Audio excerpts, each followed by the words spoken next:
Yamaha R1, a name that has been around for 2.5 decades, and since its inception has been somewhat of a yardstick that all other manufacturers have used to measure themselves against. The Honda Fireblade may have come first, but the Yamaha R1 moved the game on so considerably after it was unveiled in 1997 that it became synonymous with the birth of the modern superbike. The R1 had racy geometry to give it a true sports bike feel. The 41mm upside down forks from KYB were fully adjustable, as was the rear shock. Braking was supplied from 4-piston calipers at the front, and even the gearbox design was a brand new concept. The stacked gearbox, so called for putting both input and output shafts on top of one another rather than one after the other, allowed for a shorter overall engine and gearbox layout. That allowed for a longer swinging arm to help stability without sacrificing the short wheelbase for agility. The need for stability came from the 5-valve per cylinder, 150 horsepower, inline-4 1000cc engine. This meant nearly 130 horsepower at the rear wheel, more than the Honda Fireblade made at the crank. This helped the original R1 to hit 60 miles an hour from standing in 2.9 seconds, and 100 miles an hour would flash by in a shade under 6 seconds. To put that in perspective then, the fastest production car in the world at the time was still the McLaren F1. All in then, you could have bought 58 R1s brand new at the same price as just one McLaren F1. The R1 has been a formidable opponent, not only on the road but on the racetrack, with countless domestic and international victories. Most notably, between 1998 and 2000, there were none other than 8 TT wins from Dave Jeffries alone. Welcome then to Baffle Haus, the location that we chose to gather Yamaha R1 riders together to celebrate 25 years since its release.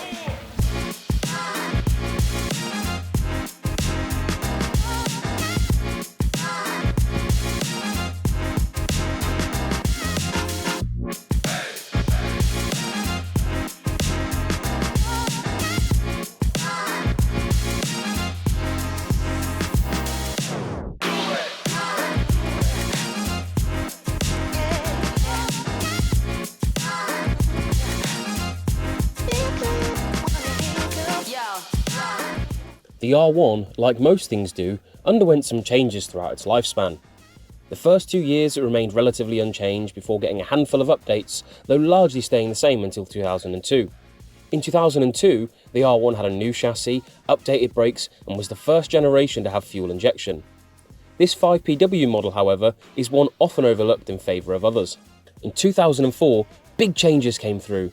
It was the first superbike to boast a 1:1 power-to-weight ratio, and this helped the bike to some racing success in 2005 and 2006 while it competed in the World Superbike Championship.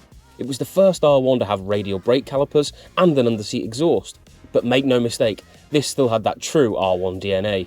For 2007 and 2008, the R1 lost 4 valves and went down to a 16-valve head from 20, but the next big change didn't happen until 2009, the Big Bang. A cross-plane crank was chosen in favour of the standard flat plane, and it was so successful they still use the same design to this day. The final big change came in 2015 when the all-new R1 hit the showroom floors. Boasting nearly 200 horsepower and full of the latest rider aids, it cemented itself as a firm favourite for road riders and racers alike.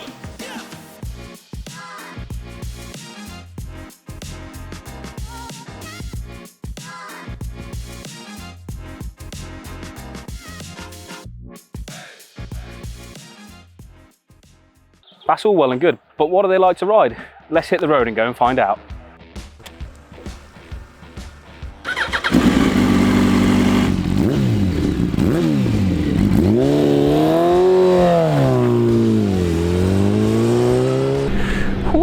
First little ride on Tom's R1.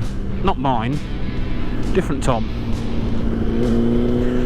Oh, I haven't ridden a sports bike on the road in forever! Oh yes, please, more of this! The bike is such a savage. Being the first one with a 1:1 power to weight ratio, I mean, it's so lively. There's so much power, even at the bottom end. I'm not even revving this thing, and it just picks up. I mean, this perhaps isn't the best road for it being so bumpy, but God, it's so intoxicating.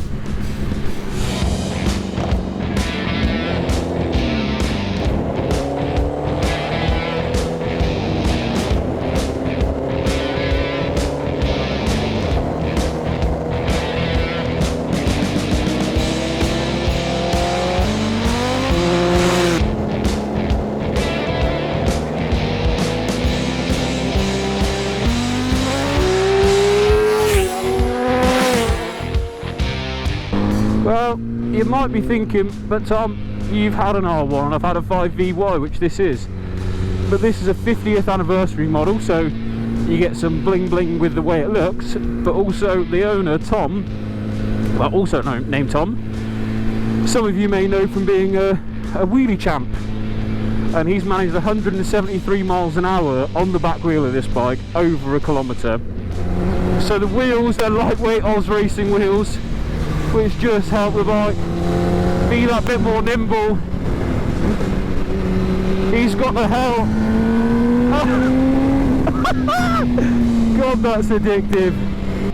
He's got the hell calipers on the front and the rear. He's also got the matching hell radial master cylinder. And I tell you what, I thought my brakes on my R1 were good after rebuilding them and so on, but this,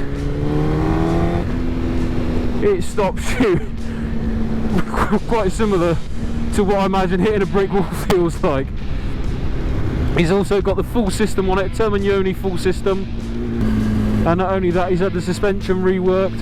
It's a little bit stiff for my liking, but I think Tom's probably got a couple of kilos on me. And I tell you what, it just adds into the whole package. It makes this bike incredibly lively. Oh, there's the brakes at work. But what I did forget to say is, this isn't a standard engine. This is the last of the 5-valve heads. We've had a Roger Upperton head, and I tell you what, it makes for a special machine. So why would I pick this R1? Why is it my favourite of all the bunch? Well, I think it's the one that stays true to the ethos of what the R1 was. For me, that's the 5-valve head, which this is. That's what the original R1 came with, and it's a system they developed from back in the 80s, I believe, with the YZF 750. Not only that, it's one of the last without electronic rider aids. It's a proper inline 4, it's a screamer. It's not a big bang, and albeit I do love the big bang motors, especially the 2CR. The screaming engine, just listen. Oh, it's just special.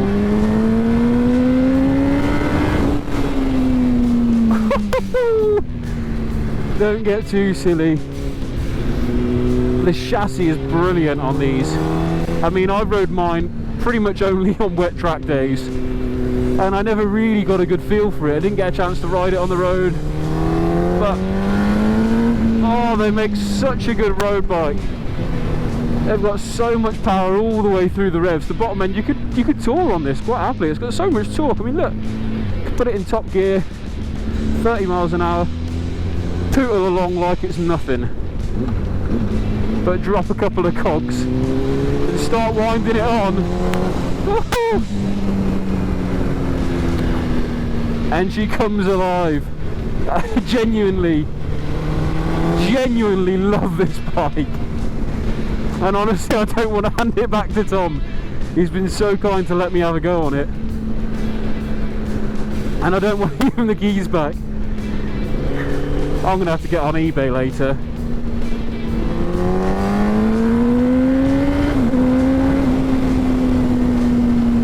Because I want me one of these. This is just a fun machine. It's how to make you smile at the end of the day. I wonder if Tom would notice if I just didn't come back.